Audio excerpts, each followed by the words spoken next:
Hello students, आज हम लोग बेसिक कॉन्सेप्ट यूनिट में एनसीईआरटी एक्सरसाइज के पार्ट 2 में हैं और कल के एक्सरसाइज को ही आगे बढ़ाएंगे।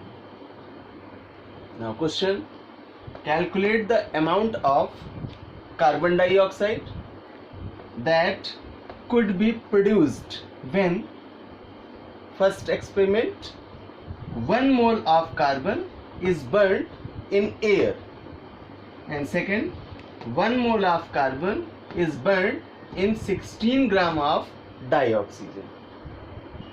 स्टूडेंट्स, क्वेश्चन में कार्बन डाइऑक्साइड की मात्रा ज्ञात करनी है हमें, जबकि दो एक्सपेरिमेंट दे रहा है। पहला कह रहा है कि 1 मोल कार्बन को वायु में जलाते हैं और दूसरा कह रहा है 1 मोल कार्बन को 16 ग्राम ऑक्सीजन के साथ दहन कराते हैं। तो इस क्वेश्चन के फर्स्ट पार्ट को सॉल्व करेंगे। रिएक्शन बनाएंगे C+O2 गिव्स आउट CO2, यानी जब कार्बन को वायु में बर्न करते हैं, एयर में जलाते हैं, तो कार्बन डाइऑक्साइड का फॉर्मेशन होता है। तो यहाँ जो कार्बन है उसका आपको 1 मोल दिया है अकॉर्डिंग टू क्वेश्चन, और 1 मोल CO2 का फॉर्मेशन होता है। तो फॉर 1 मोल हम लोग कैलकुलेट करेंगे। कार्बन का वेट होगा 12 और कार्बन डाइऑक्साइड के लिए होगा कार्बन का 12 प्लस ऑक्सीजन के 2 एटम्स हैं, 2 इंटू सिंगल ऑक्सीजन का मॉलिक्यूलर वेट 16 होगा। कैलकुलेट करेंगे 12 प्लस 32, देन आंसर आपको मिल जाएगा 44। अर्थात जब 12 ग्राम कार्बन को एयर के साथ बर्न करते हैं तो हमें CO2 का जो एस्टिमेशन है वो 44 ग्राम प्राप्त होता है। Now for second case, C+O2 gives out CO2, 1 mole of carbon produced 1 mole of carbon dioxide. According to question, 32 gram oxygen produced 44 gram of carbon dioxide. So 1 gram के लिए तो 1 ग्राम ऑक्सीजन उत्पन्न करेगा 44/32 equals to 1.375 gram of CO2। Then question कह रहा था die oxygen के लिए, तो डाई ऑक्सीजन के लिए हम सिंगल ऑक्सीजन का मॉलिक्यूलर वेट रखते हैं 16, तो 16 ग्राम ऑक्सीजन के लिए हम अगर इसका प्रोडक्शन देखेंगे तो आफ्टर मल्टीप्लीकेशन हमें आंसर मिलेगा 22 grams. Now next question, calculate the mass of sodium acetate CH3COONA required to make 500 ml of 0.375 molar aqueous solution. Molar mass of sodium acetate is 82.0245 gram mole inverse.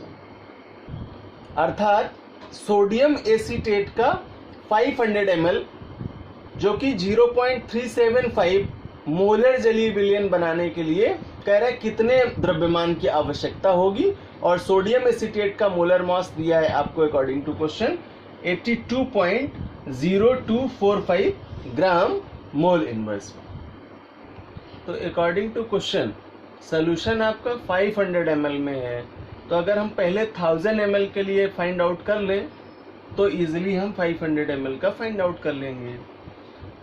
Sodium acetate का 1000 ml solution दिया है आपको quantity question में 82.0245। Then sodium acetate का 500 ml solution find out करने के लिए calculation होगी 82.0245 अपॉन 1000 इंटू 500। तो स्टूडेंट्स, अकॉर्डिंग टू क्वेश्चन आपको पूछ रहा है 0.375 m सॉल्यूशन के लिए, तो हम कैलकुलेशन करेंगे यहाँ 82.0245 अपॉन 1000 इंटू 500 इंटू जितने m के लिए पूछ रहा है, अर्थात 0.375। तो आफ्टर कैलकुलेशन आंसर मिलेगा आपको 15.379 ग्राम। या इसे हम रिप्रेजेंट कर सकते हैं पूर्णांक संख्या में 15.38 ग्राम, अर्थात जो इसका फाइनल मास होगा वो आपको आंसर मिल जाएगा 15.38। अकॉर्डिंग टू क्वेश्चन, सांद्र नाइट्रिक अम्ल के उस प्रतिदर्श का मोल प्रति लीटर में कंसंट्रेशन कैलकुलेट करना है जिसमें उसका जो मॉस परसेंटेज है वो 69% हो और जो उसकी डेंसिटी है वो 1.41 gram per mole. Calculate the concentration of nitric acid, formula HNO3 in moles per liter in a sample which has a density 1.41 gram per mole and the mass percent of nitric acid in it been 69%. Students, according to question आपको density दी है 1.41, मास percent nitric acid का दे रखा है 69%। तो अब यहाँ percentage लगा हुआ है, प्रतिशत लगा हुआ है, इसका मतलब 100, जो सोल्यूशन बना है वो आपको 100 ग्राम में बना है। Then 69 gram of HNO3 equals to is in 100 gram of solution. तो इस 100 ग्राम यानी जो परसेंटेज लगा है इसके आधार पर हम आगे की कैलकुलेशन करेंगे। So volume of 100 gram of solution equals to mass upon density, अर्थात द्रव्यमान अपॉन घनत्व। तो आपको मॉस दे रखा है 100 ग्राम के लिए, तो यही वैल्यू पुटअप कर लेंगे। डेंसिटी क्वेश्चन में दी है आपको 1.41, 1.4 and 1, और इसको कैलकुलेट करेंगे। तो कैलकुलेशन के बाद आंसर मिलेगा 70.92 ml, तो ये इसका आयतन हो जाएगा। सो नाइट्रिक एसिड का मॉलिक्यूलर मास कैलकुलेट करेंगे तो हाइड्रोजन का 1 इंटू नाइट्रोजन के लिए 14 प्लस करेंगे और ऑक्सीजन के लिए करेंगे 3 इंटू 16 और इसको टोटल करेंगे तो 1 प्लस 14 प्लस 48, देन आपको आंसर मिलेगा 63। तो HNO3 का जो मॉलिक्यूलर मास है वो आपको मिल जाएगा यहाँ से 63 ग्राम पर मोल, और नाइट्रिक एसिड का HNO3 का यहाँ 1 मोल प्रेजेंस है। हम लोगों ने वॉल्यूम निकाला था 70.92 ml, तो इतने ml का जो सॉल्यूशन है उसका आयतन 1 मोल HNO3 के आयतन के बराबर होगा। तो 1000 ml के लिए कैलकुलेशन करेंगे 1/70.92 और इनटू कर देंगे इसमें 1000। तो फाइनली कैलकुलेशन के बाद आंसर मिलेगा आपको 14.1 मोल पर लीटर, जो कि उस सॉल्यूशन का फाइनल कंसंट्रेशन होगा या अभीष्ट द्रव्यमान होगा, सांद्रता होगा। Now next question, how much copper can be obtained from 100 gram of copper sulphate. तो क्वेश्चन कह रहा है कि 100 ग्राम कॉपर सल्फेट से कितना कॉपर प्राप्त किया जा सकता है।